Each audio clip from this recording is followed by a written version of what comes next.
Are you ready to uncover the hidden truths that lurk beneath the surface of society? In today's deep dive, we're peeling back the layers of one of the most enigmatic and misunderstood phenomena of our time: cults. From their charismatic leaders to the psychological tactics that ensnare individuals, join us as we venture into the shadowy world of cults. What draws people into these secretive groups, and what happens to those who break free? Stay tuned as we expose the unseen dangers and unravel the complex tapestry of belief, manipulation, and the human quest for belonging. Hit the like button, subscribe, and buckle up for an eye-opening journey into the allure of the unknown, the psychology of cults. What is it about the shadowy and often misunderstood world of cults that draws individuals into their fold? This question opens the door to a complex psychological labyrinth, one that intertwines the allure of the unknown with the intricate dynamics of human behavior and need. Cults, by their very nature, thrive on the margins of society, often shrouded in secrecy and mystery. This very obscurity is a part of their appeal, playing on the human fascination with what lies beyond the familiar and the conventional. The term cult itself evokes a myriad of images and connotations, often negative, but always compel intrigue. Historical why, cults have been associated with extreme beliefs, charismatic leaders, and often tragic endings. Yet, despite this, people are drawn to them, seeking something that they feel is missing in their everyday lives. This pursuit often stems from a deep-rooted desire for understanding, belonging, and meaning elements that are fundamental, I-human. At the heart of this allure is the concept of the unknown itself.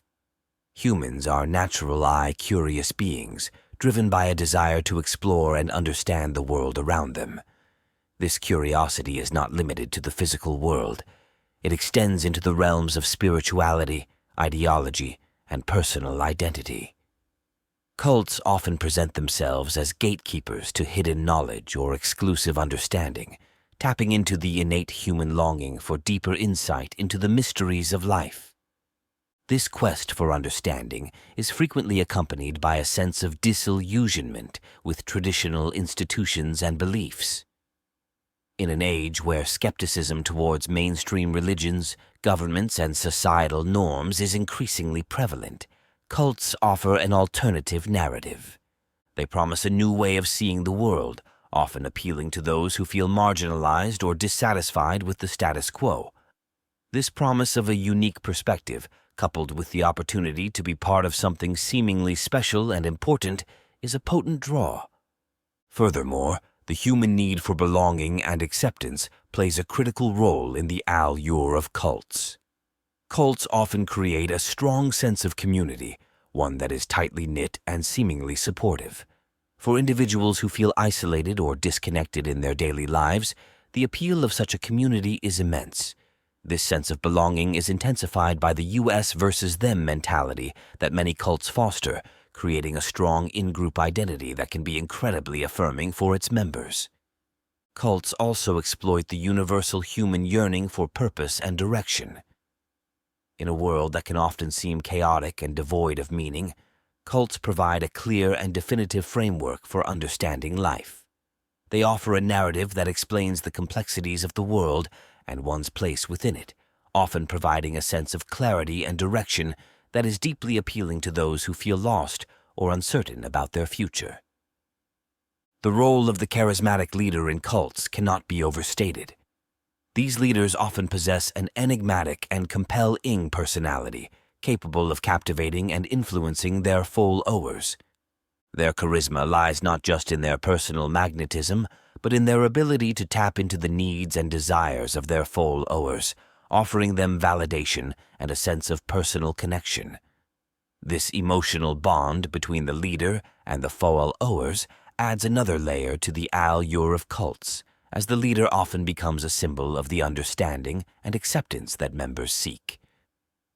In addition to these psychological factors, the secretive and often exclusive nature of cults adds to their appeal. The idea of being privy to knowledge or practices that are hidden from the general public can be thrilling. This secrecy creates a sense of intrigue and adventure, further enticing individuals who are seeking something out of the ordinary. However, it is essential to recognize that the allure of cults is not solely based on deception or manipulation. Many individuals join cults out of a genuine search for spiritual fulfillment, personal growth, or communal connection.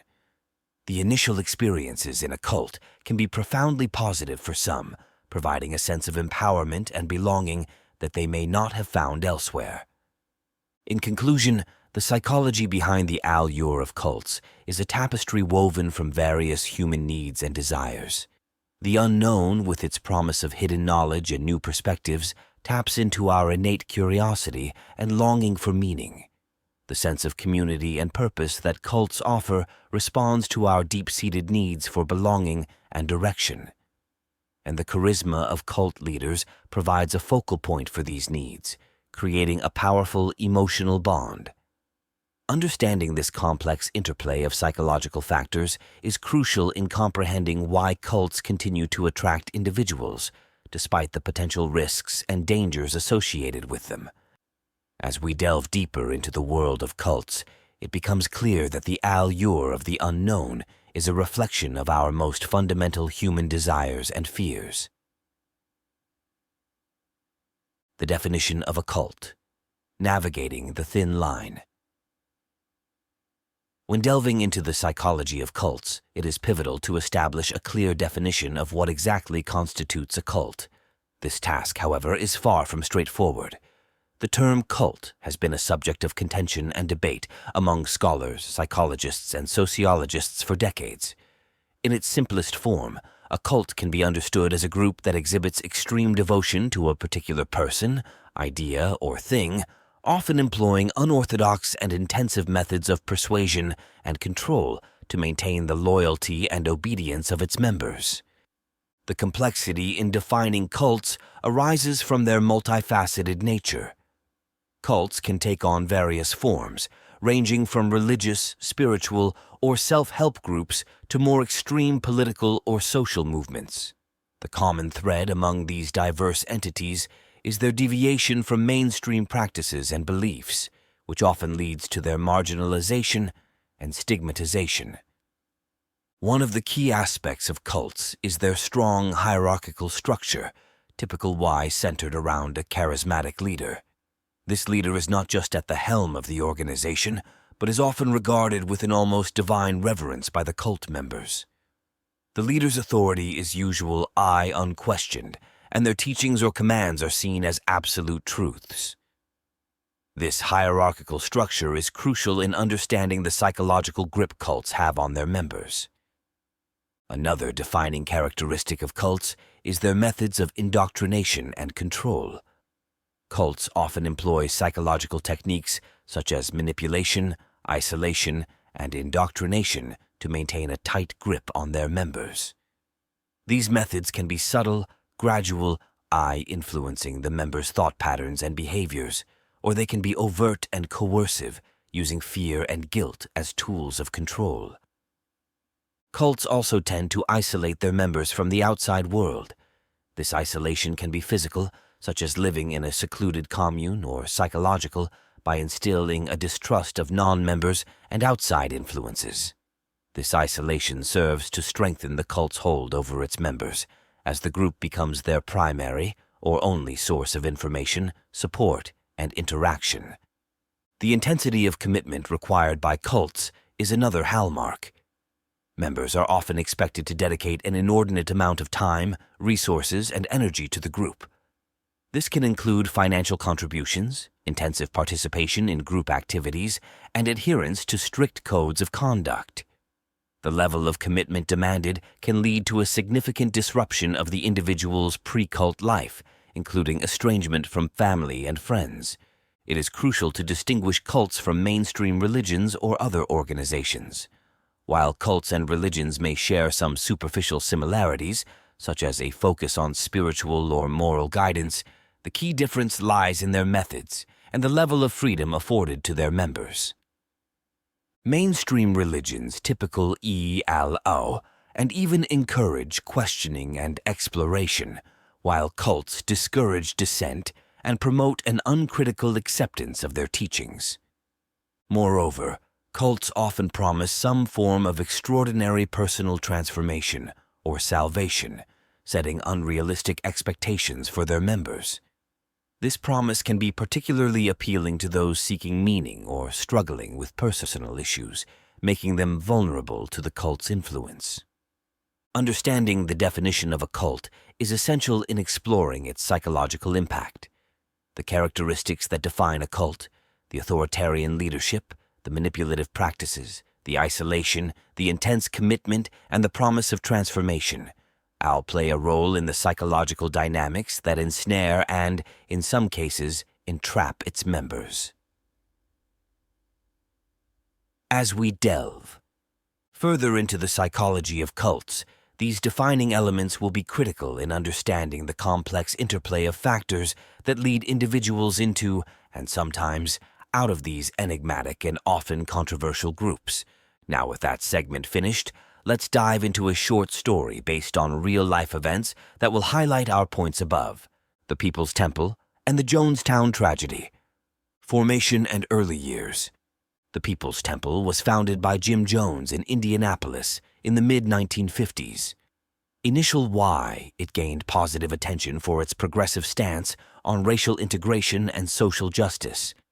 Jones, a charismatic leader, preached about equality and creating a socialist utopia, which attracted many followers. Relocation and the idea of Jonestown.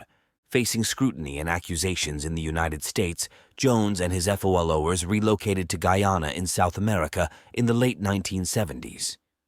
There they established Jonestown, a remote settlement intended to be a socialist paradise and a sanctuary from media and governmental scrutiny. Life in Jonestown. Life in Jonestown was far from the utopian dream that many had hoped for. Members were subjected to harsh living conditions, rigorous work schedules, and were isolated from the outside world. Jones's control over the settlement grew increasingly authoritarian, and he often spoke of external threats and conspiracies against their community. The tragic end. Concerns about the well-being of the members led to a visit by U.S. Congressman Leo Ryan in November 1978. After a tense investigation, Ryan and several others were assassinated as they attempted to leave with defectors. This event triggered a mass murder-suicide at Jonestown, orchestrated by Jim Jones. Over 900 people died, either by forced or coerced consumption of a cyanide-laced drink. Aftermath and legacy. The Jonestown massacre stands as one of the most horrific examples of cult-related tragedies. It brought global attention to the dangers of cults and charismatic leaders who exploit their followers' vulnerabilities.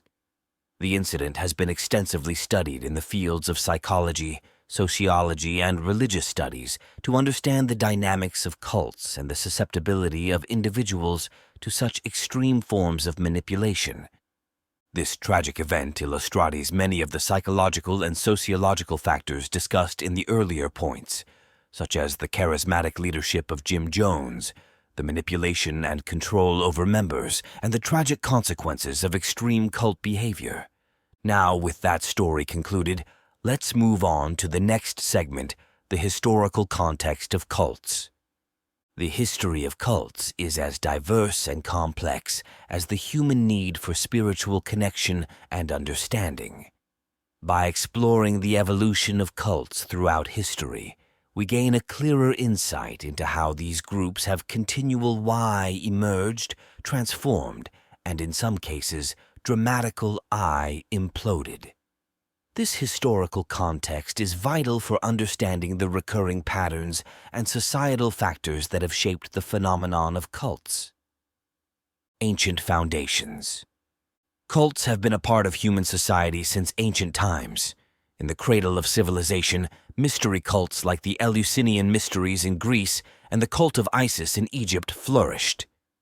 These groups were characterized by secret rites and esoteric teachings, accessible only to initiates.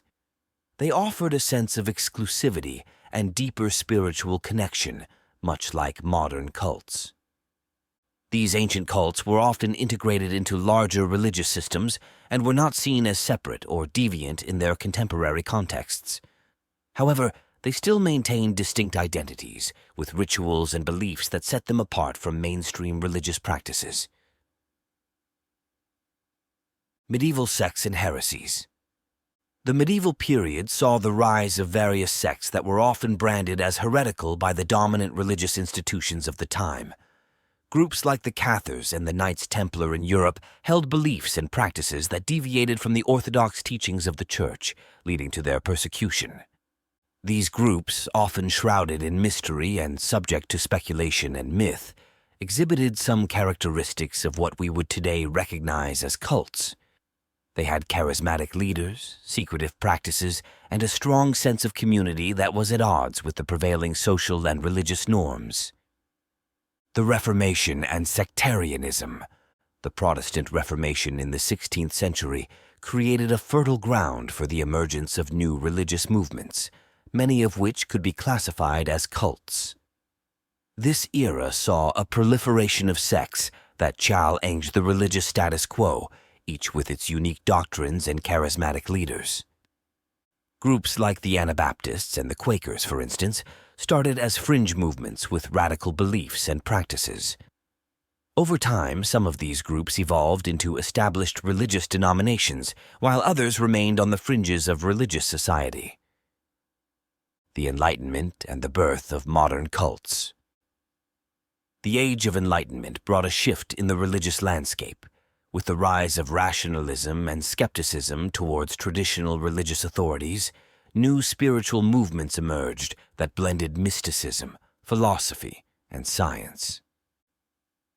This period saw the rise of groups like the Freemasons and the Rosicrucians, which, while not cults in the traditional sense, shared some similarities such as secret rites, hierarchical structures, and a quest for hidden knowledge. These movements laid the groundwork for the development of modern cults by challenging traditional religious thought and promoting alternative spiritual pathways. 19th century. Spiritualism and utopian movements. The 19th century was a hotbed for spiritualist and utopian movements, particularly in the United States. The Second Great Awakening spurred a plethora of new religious movements, many with cult-like characteristics. Groups like the Shakers and the Oneida community sought to create utopian societies based on unique religious principles. These groups were often led by charismatic leaders and espoused radical beliefs and practices, such as communal living and unconventional views on marriage and family. Early 20th century. The rise of new religious movements. The early 20th century witnessed the emergence of new religious movements that would later be labeled as cults. This era was marked by a search for alternative spiritualities outside the bounds of mainstream religion. Groups like the Theosophical Society, and later the I Am Activity, blended Eastern and Western spiritual concepts.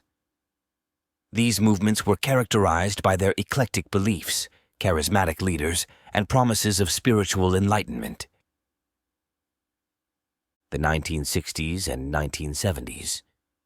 The cult boom. The 1960s and 1970s marked a significant era in the history of cults.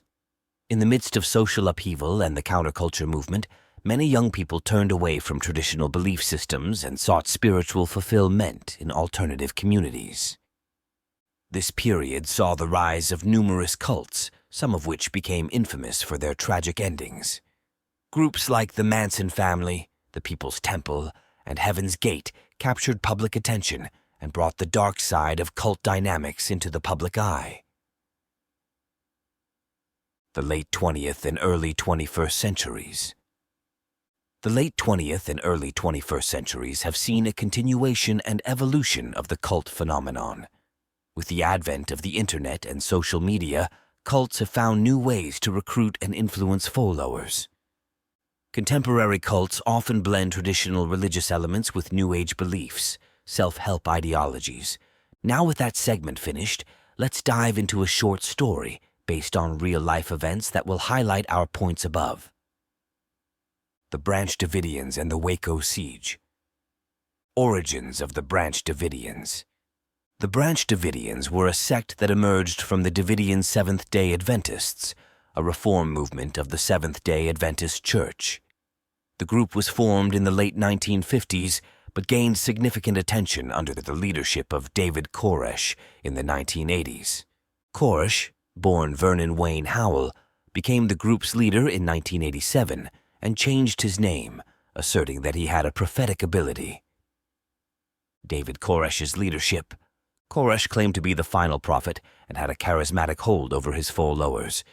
His teachings focused on an interpretation of the Book of Revelation with an emphasis on the imminent end of the world and the need for divine preparation. Under his leadership, the Branch Davidians became increasingly isolated from mainstream society. The Mount Carmel Center. The group resided at a compound known as the Mount Carmel Center, located near Waco, Texas. Life at Mount Carmel was strictly control-ed by Koresh, with rigid religious teachings and practices. Koresh's authority was absolute, and he exercised significant control over the lives of his followers, including their marriages and families. The ATF raid. Concerns about illegal weapons and allegations of child abuse led to the involvement of the Bureau of Alcohol, Tobacco, Firearms, and Explosives, ATF. On February 28, 1993, the ATF attempted to execute a search warrant at the Mount Carmel Center. The operation quickly escalated into a violent shootout between the Branch Davidians and federal agents.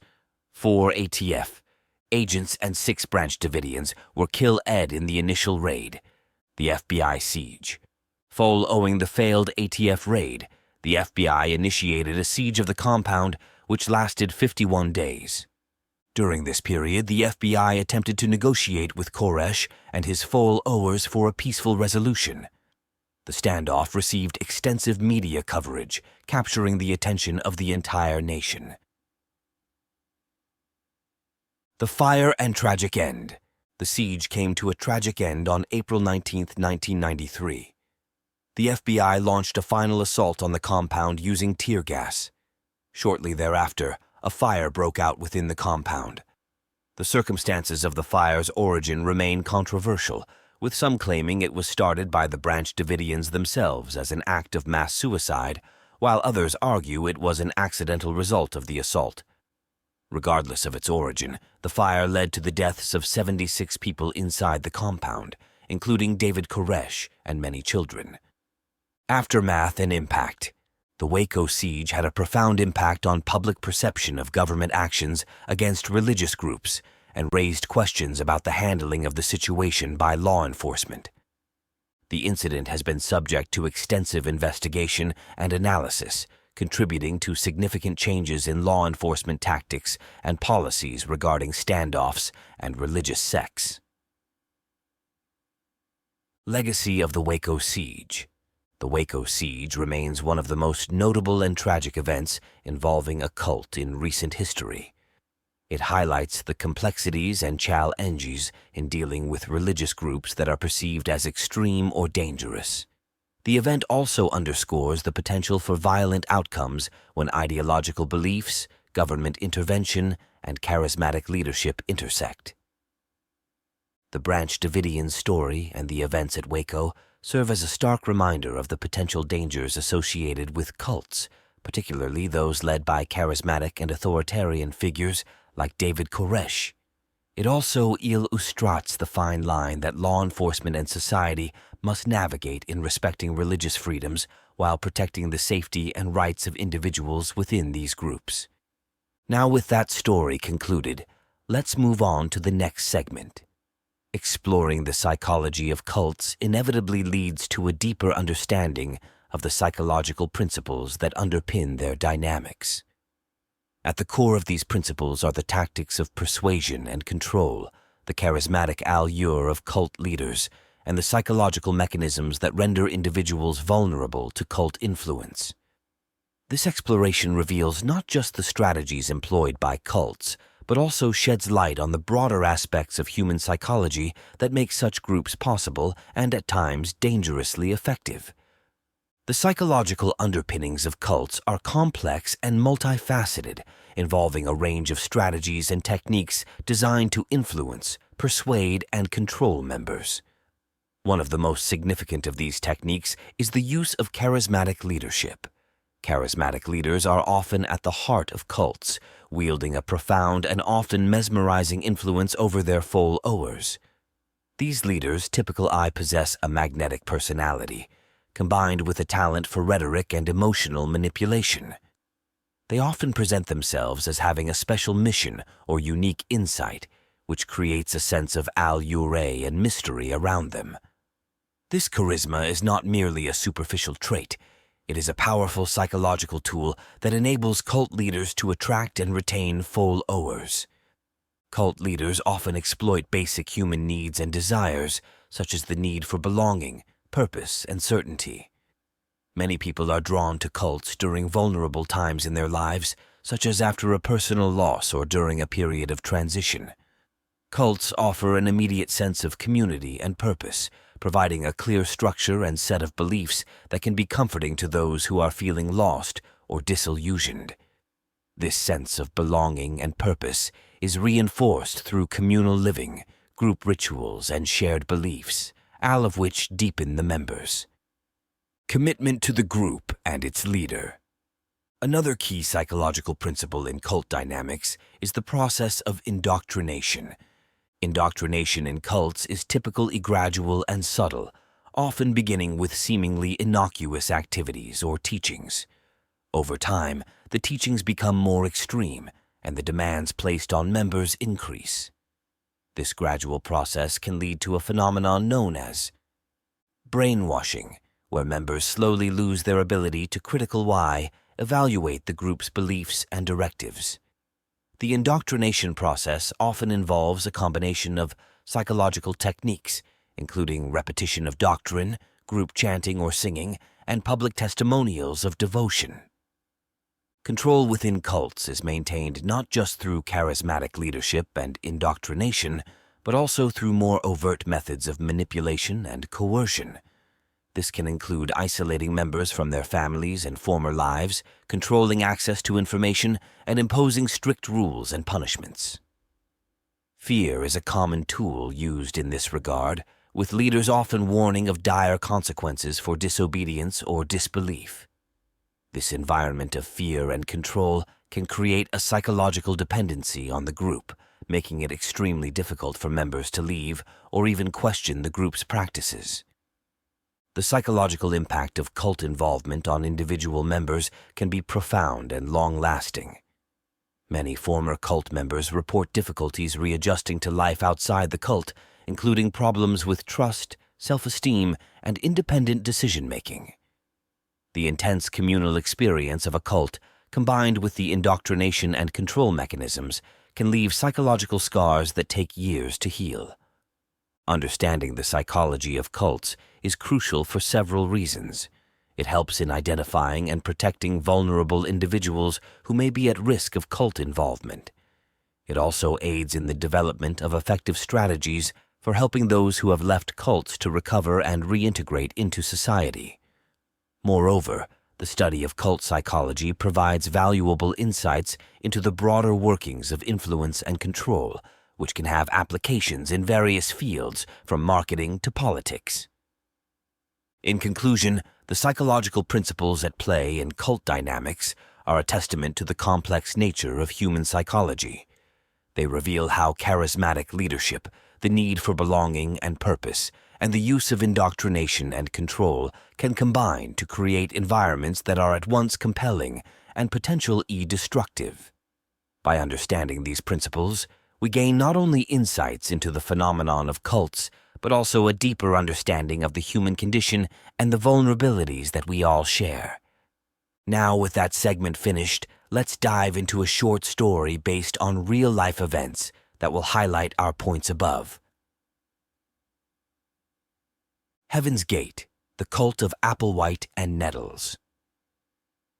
In the mid-1970s, Marshall Applewhite, a music professor, and Bonnie Nettles, a nurse, founded what would become known as Heaven's Gate. This group, initial Y known as Human Individual Metamorphosis, was rooted in a blend of apocalyptic Christian beliefs and New Age philosophy. Applewhite and Nettles, known to their followers as Do and Ty, claimed they were the two witnesses described in the Book of Revelation, and that they would lead their followers to a higher level of existence. Formation and ideology. The cult began in California, attracting followers with a message that combined elements of science fiction with biblical prophecy. Applewhite and Nettles preached that the earth was due to be recycled and that they would guide their followers to an extraterrestrial next level, aboard a spaceship. This belief in a transcendent journey to a higher plane of existence was central to the cult's doctrine. Charismatic leadership. Applewhite's charisma played a significant role in drawing and retaining members.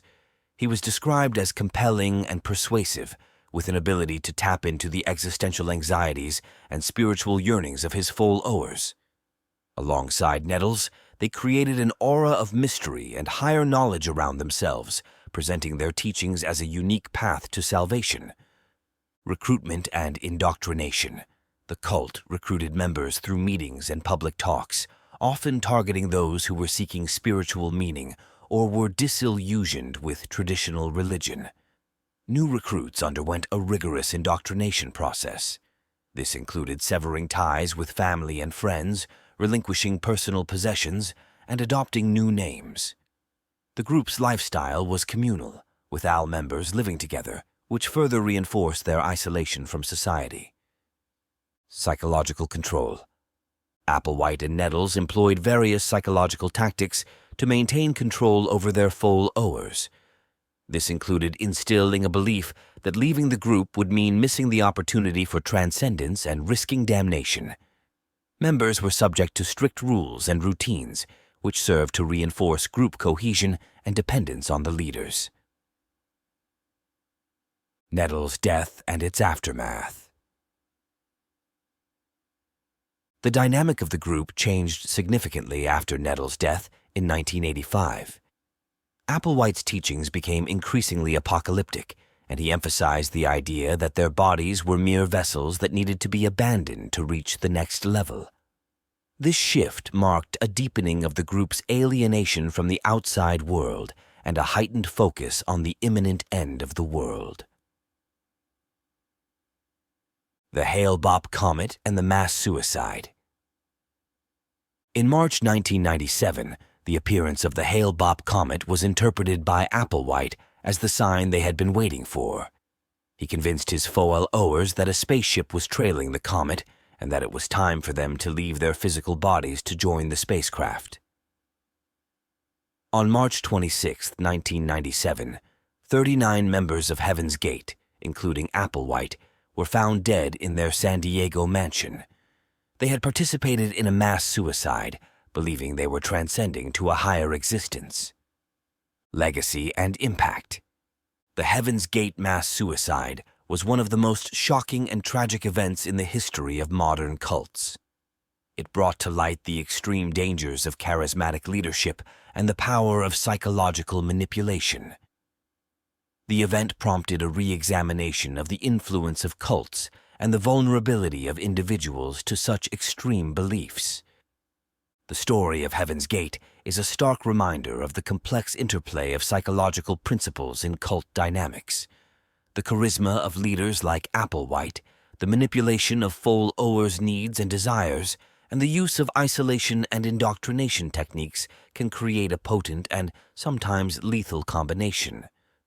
This tragic event serves as a cautionary tale about the depths of human susceptibility and the potential for manipulation under the guise of spiritual enlightenment and salvation. Now, with that story concluded, let's move on to the next segment, the members' mindset in cult dynamics. Understanding the mindset of cult members is a journey into a complex psychological landscape where individual vulnerabilities intersect with the persuasive tactics of cult leaders. This exploration reveals not just why individuals might join a cult, but also why they stay, often in the face of glaring contradictions and personal hardships. The member's mindset in a cult is shaped by a confluence of psychological needs, socio-cultural factors, and the influence of the cult environment. At the core of the member's mindset is often a deep-seated need for belonging and identity. Many individuals who join cults are in a state of transition or experiencing a sense of loss or disconnection from their community or society at large. This could stem from a variety of life circumstances, personal trauma, social marginalization, or a general disillusionment with traditional societal norms. Cults offer an immediate and compelling solution to these feelings of disconnection, providing a ready-made community that offers acceptance, love, and a sense of purpose. The psychological profile of typical cult members is diverse, challenging the stereotype that only the weak-minded or gullible are susceptible. In reality, cult members can come from all walks of life, with varying levels of education, socioeconomic status, and psychological resilience. However, a common thread among many is a certain openness to new experiences and ideologies, coupled with a questioning of mainstream values or a sense of disenfranchisement with conventional social structures. This openness, however, can become a vulnerability when exploited by cult leaders. The initial stages of involvement in a cult often involve tactics like love bombing, where new members are showered with attention and affection. This creates a powerful emotional bond between the new member and the group, which can be difficult to break. As members become more deeply involved, their identity and worldview become increasingly intertwined with the cult's doctrine, leading to a phenomenon known as identity foreclosure, where individuals commit to an identity without exploring other options or perspectives. The role of cognitive dissonance is pivotal in understanding the member's mindset. When confronted with conflicting information or behaviors that go against their beliefs, members may experience cognitive dissonance. Cults often have mechanisms to reduce this discomfort by reinforcing the group's worldview and rationalizing inconsistencies. This can lead members to disregard or rationalize away any information that contradicts the cult's teachings, further entrenching them in the cult's ideology. Another aspect of the member's mindset is the sunk cost fallacy, a psychological phenomenon where individuals continue a behavior or endeavor as a result of previously invested resources, time, money, effort. In the context of a cult, members who have dedicated significant parts of their lives to the group may find it extremely difficult to leave or even question the group's practices, as doing so would mean acknowledging that their investments were in vain. Peer pressure and groupthink also play crucial roles in shaping the member's mindset. Within the insular environment of a cult, there is often intense pressure to conform to the group's norms and beliefs. This can lead to a suppression of dissenting views and a lack of critical thinking, as members strive to maintain harmony and acceptance within the group. The fear of being ostracized or punished for questioning the group can further reinforce compliance and submission to the cult's authority. The transition from initial curiosity or interest to full-fledged commitment within a cult is often gradual and insidious. As members become more deeply involved, their personal autonomy and critical thinking skills are progressively undermined. The cult's worldview becomes the lens through which members interpret their experiences and make decisions, often leading to a significant alteration of their previous values and beliefs. In addition to the psychological factors, socio-cultural influences also play a role in the member's mindset.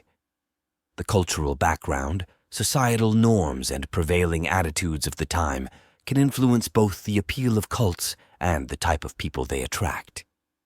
In times of social upheaval or widespread disillusionment with traditional institutions, for instance, cults may become particularly attractive to those seeking alternative sources of meaning and community.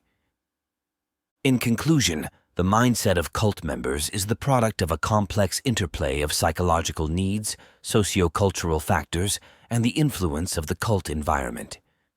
It involves a search for identity, belonging, and meaning, but also encompasses a range of cognitive and social dynamics that can trap individuals in environments that are ultimately harmful. Understanding this mindset is key to comprehending the allure of cults and the challenges faced by those who seek to leave them. It also highlights the importance of providing support and resources for those who exit cult environments as they navigate the challenging process of reclaiming their autonomy and rebuilding their lives outside the cult's influence. Now, with that segment finished, let's dive into a short story based on real-life events that will highlight our points above. The Rajneesh Movement, a study in cult dynamics. Origins and ideology. The Rajneesh movement was founded by Bhagwan Sri Rajneesh in the 1960s in India. Rajneesh, a charismatic guru, preached a syncretic philosophy that combined elements of Eastern spirituality, Western capitalism, and a permissive attitude towards sexuality. His teachings attracted a growing number of Western followers, drawn by his charismatic presence and his promise of a new way of living, free from the constraints of traditional morality and societal norms. The move to Oregon. In the early 1980s, facing legal issues and mounting opposition in India, Rajneesh and his inner circle decided to relocate to the United States. They purchased a large tract of land in rural Oregon, naming it Rajnishpuram. Here they set out to build a utopian commune based on Rajneesh's teachings. The move marked a significant shift in the movement's dynamics as it transitioned from an Indian spiritual group to an international community with ambitions of creating a self-sustaining society. Life in Rajnishpuram. Rajnishpuram rapidly grew into a bustling commune, attracting thousands of Rajneesh's followers, known as sannyasins, from around the world. Life in the commune was communal and tightly regulated, with members wearing maroon clothing and participating in daily meditations and communal work. Rajneesh's teachings were disseminated through daily discourses, and his presence was a focal point of life in the commune. The psychological appeal. The appeal of Rajnishpuram to its members was multifaceted. For many, it offered an escape from the disillusionment they felt with mainstream society and traditional values. The commune promised a life of spiritual awakening, personal freedom, and communal harmony set against the backdrop of the beautiful Oregon wilderness. This utopian vision, coupled with Rajneesh's charismatic leadership, created a powerful allure for those seeking meaning and belonging. Control and manipulation. However, life in Rajnishpuram was not as idle-I-see as it seemed. The commune was tightly controlled by Ma Anand Sheela, Rajneesh's personal secretary, and the de facto leader of Rajnishpuram. Sheela wielded considerable power and was known for her authoritarian leadership style. Under her direction, the commune developed its own security force, and members were encouraged to spy on each other and report any dissent. The members' mindset. The mindset of the sannyasins was shaped by their deep devotion to Rajneesh and their belief in the ideals of the commune. Many members abandoned their previous lives, cutting ties with family and friends to fully commit to the Rajneesh movement. This total commitment was reinforced by the communal living arrangements and the constant reinforcement of Rajneesh's teachings. Conflict and collapse. The Rajneesh movement's presence in Oregon was not without controversy.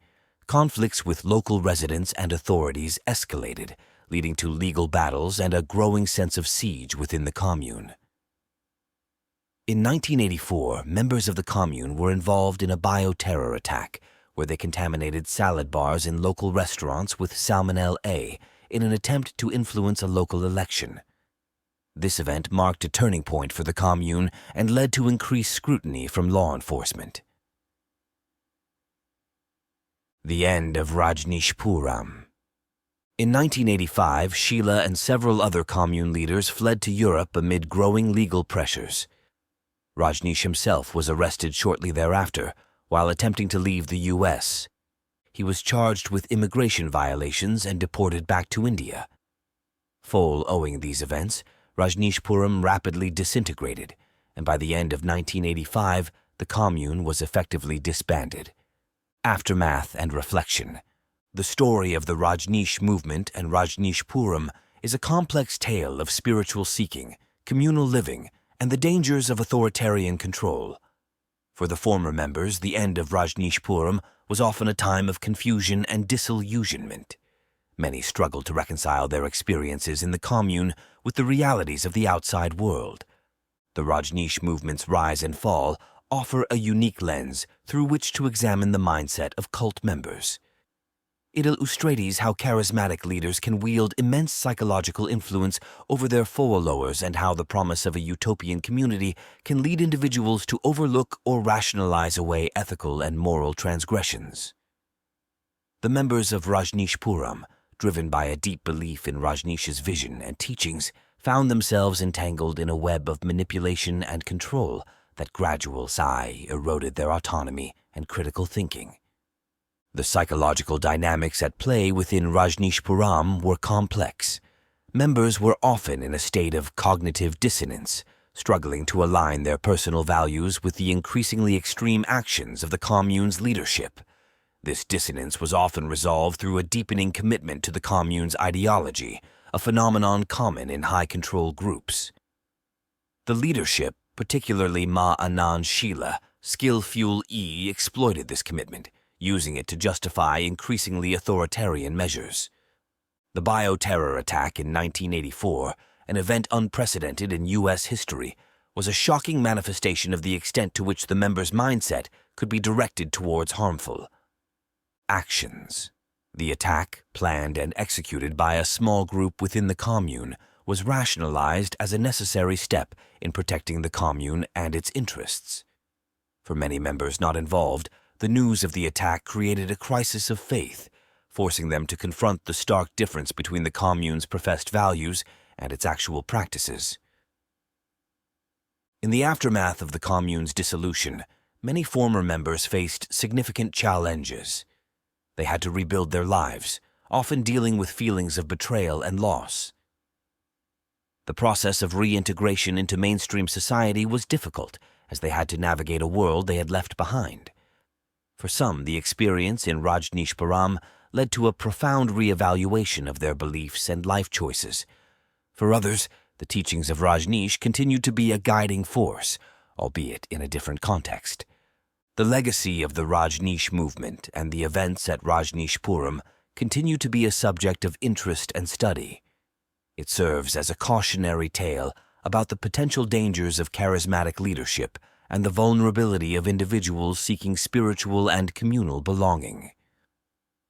The story underscores the importance of critical thinking and the need for vigilance against manipulation and authoritarian control, even, or especially, in environments that promise liberation and enlightenment. In conclusion, the Rajneesh movement's rise and fall encapsulate the complexities of the members' mindset in cult dynamics. It highlights how the interplay of charismatic leadership, communal living, and a shared vision can create an environment where normal ethical boundaries can become blurred. The story of Rajnishpuram is not just a historical footnote. It is a reminder of the enduring human need for connection and purpose, and the risks inherent in the search for these within closed, high-control groups. Now, with that story concluded, let's move on to the next segment. The process of indoctrination in cults is a deeply intricate and psychological-wide nuanced phenomenon. It represents a gradual but systematic approach to reshaping an individual's beliefs, attitudes, and behaviors to align with the group's ideology. This process is not a singular event, but a complex series of interactions, experiences, and adjustments that collectively work to transform the member's identity and worldview. Understanding this process provides insight into how cults maintain control and loyalty among their members and the challenges faced by those who seek to leave or recover from such environments. At the heart of the indoctrination process is the concept of psychological manipulation. Cults employ a variety of techniques to manipulate members, often starting with seemingly benign and welcoming gestures. New recruits are typically greeted with warmth and acceptance, a technique known as love bombing. This initial phase of overwhelming positivity and communal warmth is designed to create a strong emotional bond between the new member and the group. It taps into the human need for belonging and acceptance, making the individual more receptive to the group's teachings and norms. As the individual becomes more integrated into the group, the indoctrination process intensifies. Members are gradually introduced to the group's core beliefs and practices, often through a combination of teachings, communal rituals, and personal testimonies from other members. These activities serve to reinforce the group's worldview, creating a shared reality that becomes increasingly difficult to question or reject. The teachings often revolve around the charismatic leader's insights or revelations, which are presented as profound truths that only the group possesses. A critical aspect of the indoctrination process is the control of information.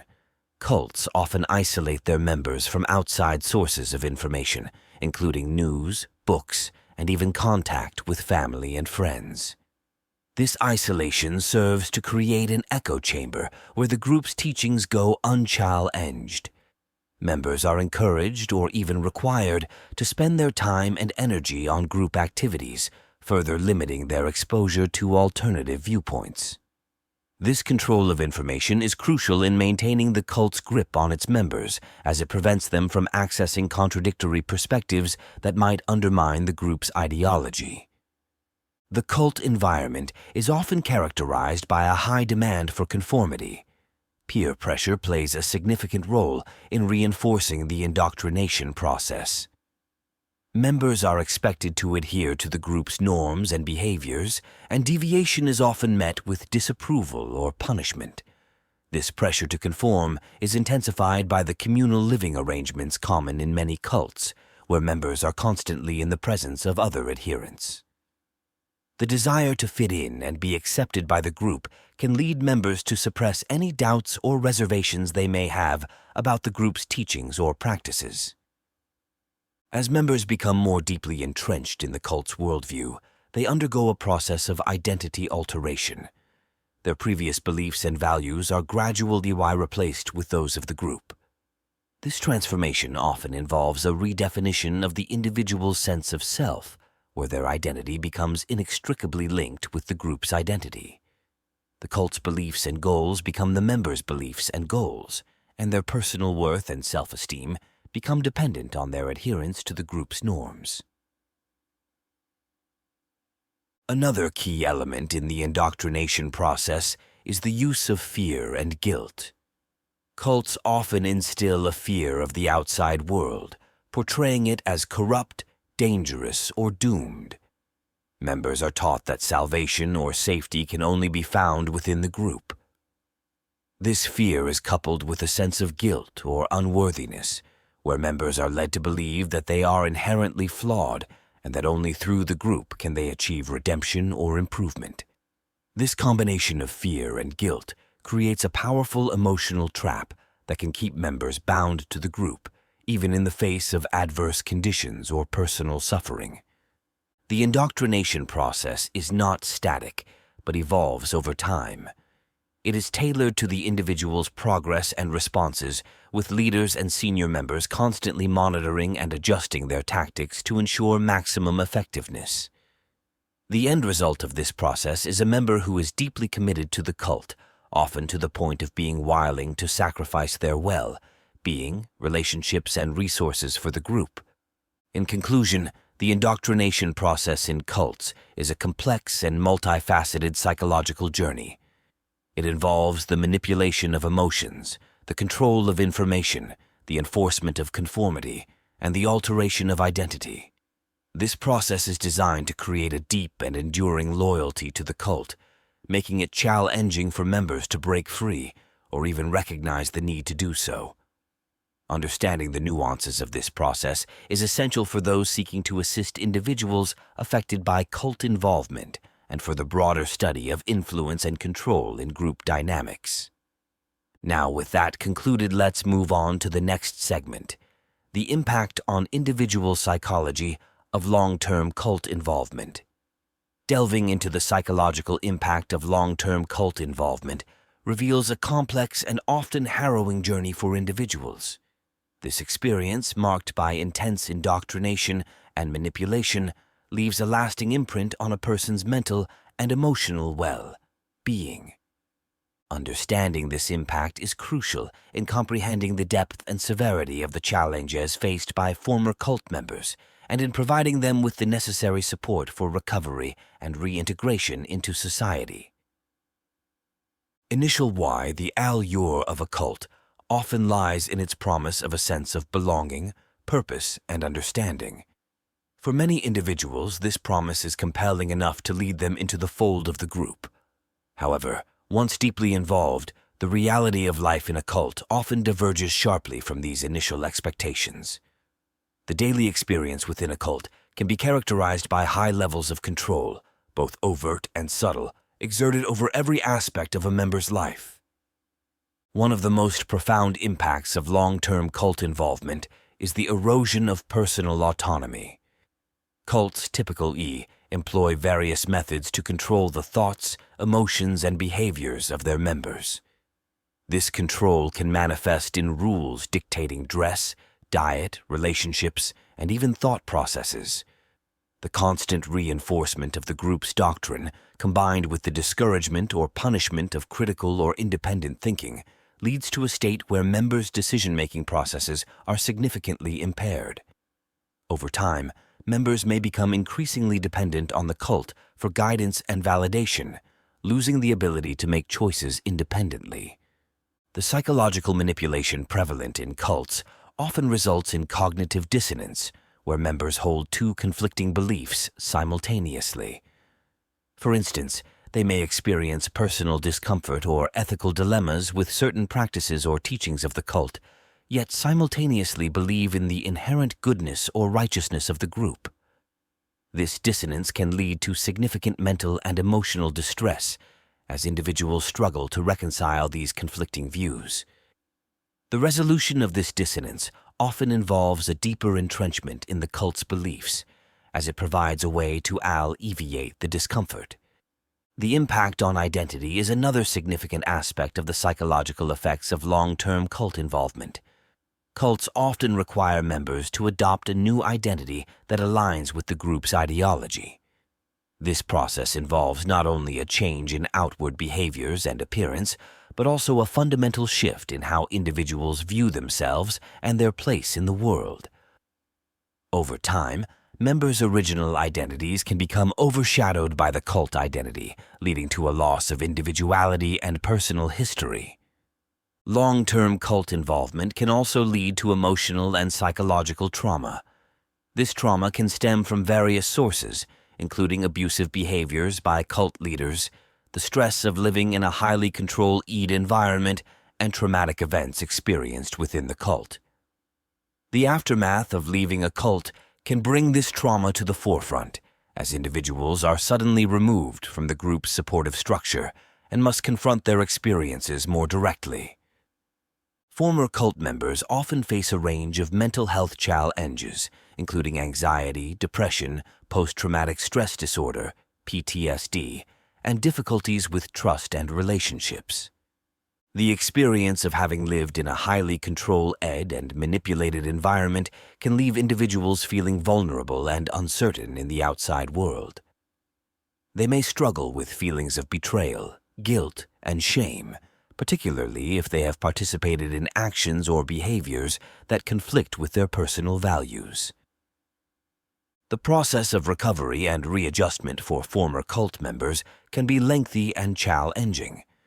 It involves not only dealing with the psychological and emotional aftermath of their experiences, but also rebuilding their lives outside the cult. This process often requires relearning how to make independent decisions, reestablishing relationships with family and friends, and rediscovering personal interests and goals. Social support is a crucial factor in the recovery process. Reconnecting with family and friends can provide former cult members with a sense of normalcy and belonging. However, this reconnection can be complicated by the estrangement that often occurs during cult involvement. Professional support, including therapy and counseling, can also play a vital role in helping individuals process their experiences and develop coping strategies. In addition to individual support, broader societal understanding and awareness of the impact of cults are important. Cult involvement is often stigmatized, leading to misunderstanding and judgment towards former members. Increasing awareness about the complexities of cult dynamics and the challenges faced by those who leave can foster a more supportive and empathetic environment for recovery. In conclusion, the psychological impact of long-term cult involvement is profound and multifaceted. It encompasses the erosion of personal autonomy, identity alteration, emotional and psychological trauma, and a host of mental health challenges. The journey to recovery is often a difficult one, requiring patience, support, and understanding. By acknowledging and addressing these impacts, society can better assist those who have been affected by cults in regaining their autonomy and rebuilding their lives. Now, with that concluded, let's move on to the next segment. The journey of breaking free from a cult and the subsequent recovery process is a profound and multifaceted experience, encompassing a range of emotional, psychological, and social challenges. This transition, often marked by turmoil and uncertainty, requires not only the physical act of leaving the group, but also a significant mental and emotional shift. It involves redefining one's identity, beliefs, and place in the world outside the confines of the cult's influence. For many individuals, the decision to leave a cult is not one made lightly. It often comes after a period of doubt and internal conflict, where the discrepancy between the cult's teachings and reality becomes too great to ignore. This realization can be precipitated by a variety of factors: personal experiences of abuse or disillusionment, exposure to information contradicting the cult's doctrines, or changes within the cult itself. The act of leaving, therefore, is not just a physical separation, but a profound psychological break from the group's control and ideology. The initial phase of exiting a cult is often fraught with fear and uncertainty. Many cults instill a deep-seated fear of the outside world, painting it as corrupt, dangerous, or doomed. Members are taught that leaving the group equates to spiritual abandonment or betrayal, leading to severe existential anxiety. Additionally, the prospect of leaving can be daunting due to practical considerations such as financial dependency, lack of external social networks, and the absence of life skills necessary for independent living, especially for those who have spent a significant portion of their lives in the cult. Once the decision to leave is made, the process of disentangling oneself from the cult can be complex and challenging. Cults often employ tactics to prevent members from leaving, including emotional manipulation, threats, and shaming. For those who manage to leave, the initial sense of relief is frequently accompanied by a host of overwhelming emotions: guilt, shame, loss, and grief. There is often a period of deprogramming, where the individual must critical eye reevaluate and challenge the beliefs and values instilled by the cult. The psychological impact of leaving a cult can manifest in various ways. Many former members experience symptoms of post-traumatic stress disorder, PTSD, including flashbacks, nightmares, and heightened anxiety. The process of adjusting to life outside the cult can be disorienting, as former members have to navigate a world they were taught to fear or disdain. This adjustment involves relearning how to make independent decisions, developing critical thinking skills, and forming a new sense of identity. Reintegration into society poses its own set of challenges. Former cult members often find themselves struggling to relate to people who have not shared their unique experiences. They may face stigma and misunderstanding from those who view them as naive or brainwashed. Rebuilding relationships with family and friends who were left behind can be particularly challenging, as these relationships are often strained or severed during the time in the cult. The recovery process is not linear, but a journey with ups and downs. It often involves a combination of professional psychological support, such as therapy or counseling, and the development of a supportive social network. Support groups for former cult members can be invaluable, providing a space where individuals can share their experiences and learn from others who have gone through similar challenges. The role of self-compassion and self-care is crucial in the recovery process. Individuals must learn to forgive themselves for their involvement in the cult and for any actions they took while under its influence. This self-forgiveness is a key step in rebuilding self-esteem and agency. The societal response to former cult members is an important factor in their recovery.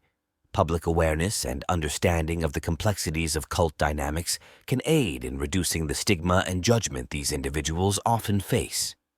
This understanding can foster a more empathetic and supportive environment, facilitating the reintegration process. In conclusion, breaking free from a cult and the subsequent journey towards recovery is a complex and deeply personal process. This journey, while fraught with challenges, also offers an opportunity for growth, self-discovery, and the reclaiming of one's autonomy and life.